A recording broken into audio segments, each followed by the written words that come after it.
खुलुमबाय आं उदांस्रि बर' दिनै आरो गोदान रादाबजों नुजाथिफैदों।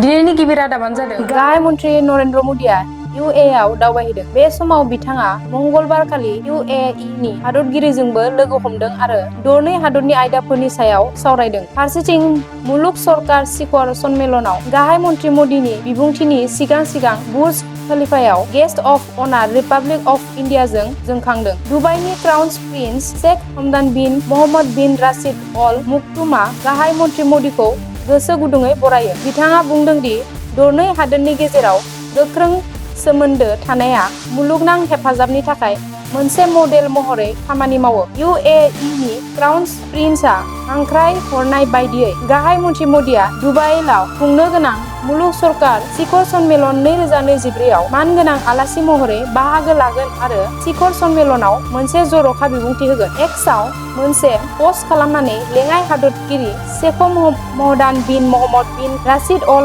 मक्तुमआ बुंदों दि मुलुग सरकार शिखर सन्मेलना खुंथायनि साबसिन खान्थिफोर, जाफुंसारनायनि सल'फोर आरो हाबाफारिफोरखौ शेयार खालामनायनि थाखाय मुलुगनि एडभान्स प्लेटफर्मफोरनि गेजेराव जानानै फैबाय। एक्सआव बिबुंथि होनानै दुबाइ क्राउन प्रिन्सआ बुंदों दि जों बे बोसोरनि मुलुग सरकार शिखर सन्मेलनाव मानगोनां आलासि भारत गणराज्यो आरो भारतनि गाहाय मन्थ्रि नरेन्द्र मदिखौ गोसो गुदुङै बरायो। जोंनि गेजेराव गोख्रों सोमोन्दो दङ। भारतआ हारिमायारि हेफाजाबनि थाखाय मोनसे मडेल महरै हाबाफारि मावो। बे मुलुगनां हाबाफारियाव भारतखौ जर'खा आलासि महरै मोननानै जोबोद गोजोननाय मोनदों। मख'जाथाव दि गाहाय मन्थ्रिया UAE नि लेङाइ हादरगिरि मोहम्मद बिन राशिद अल मक्तुमजोंबो लोगो हमो। फारसेथिं UAE आव मन्दिरखौबो दावबायनाय समाव मदिया आबु धाबियाव BAPS मन्दिरखौबो बेखेवगोन। बेनि सिगां गाहाय मन्थ्रि मदि आरो UAE नि हादरगिरि मोहम्मद बिन जायद अल नाहयानआ दरनै हादोरारि जथुम्मा खालामो आरो बे समावनो माखासे रादायनि बिलाइफोरखौ सोलाय सोल'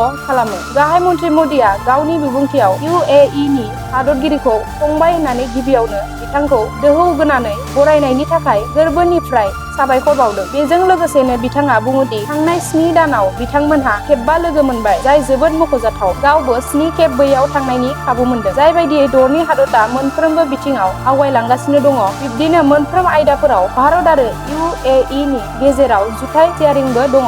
UAE नि हादरगिरिजों जथुम्मा खालामनायाव गाहाय मन्थ्रिया दरनै हादरनि गोख्रों सोमोन्दोफोरखौ रायखांदों। बे समाव भारतनि गुबुन हादरारि मन्थ्रि S जयशंकर, माहारियारि रैखाथि बोसोनगिरि अजित डभाल आरो गुबुन हादरारि नेहाथारि बिनय क्वात्रायाबो दंफायोमोन। गाहाय मन्थ्रि मदिया IIT दिल्ली आबु धाबि केम्पासनि फरायसाफोरनि गिबि बेचजों सावरायो आरो दरनै हादरनि फरायसाफोरखौ लोगोसेयै लाबोनायनि योजनाखौ बाख्नायो। बिथाङा आबु धाबिनि जायेद स्पर्ट्स स्टेडियामाव खुंनाय अहलान मदि हाबाफारियाव बेयाव थानाय भारतारिफोरजों बिबुंथि लाखिदों।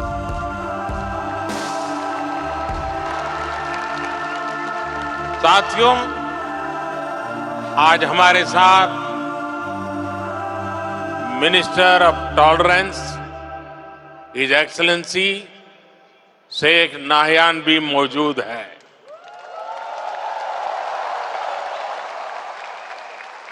वो भारतीय समुदाय के अच्छे मित्र और शुभचिंतक है।